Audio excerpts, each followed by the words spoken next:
One other thing is, and I've learned this too, is understanding in your setup what your dominant eye is. So if my dominant eye is, I'm right eye dominant, and for me to putt best, I need to be open a little bit.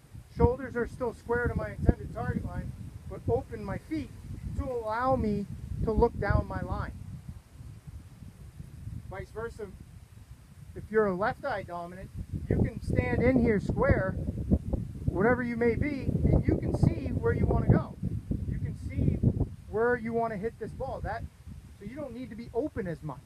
So figure that out and try to kind of input that into your setup and what works best for you.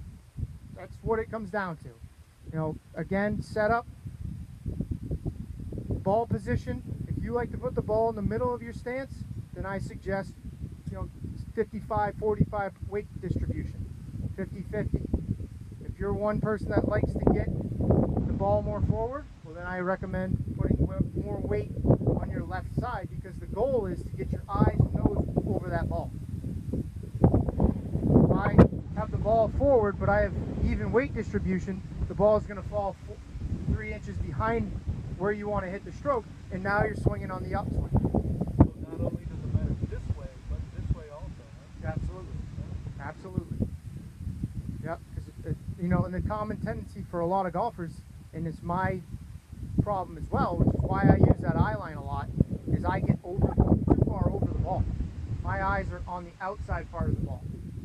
It doesn't allow me to keep the consistent path that I want, and now I start trying to manipulate it, and I tend up pulling the ball a lot because the path and club face are now closed. Mm-hmm. When you were going back and forth, now you kept the ball rolling. Yep. Right? Now, if you're too close, that's not going to happen. Exactly. If you're too far, that's not going to happen. Exactly. So You got to get into your setup and allow your shoulders to rock. I mean, you can get a little too far.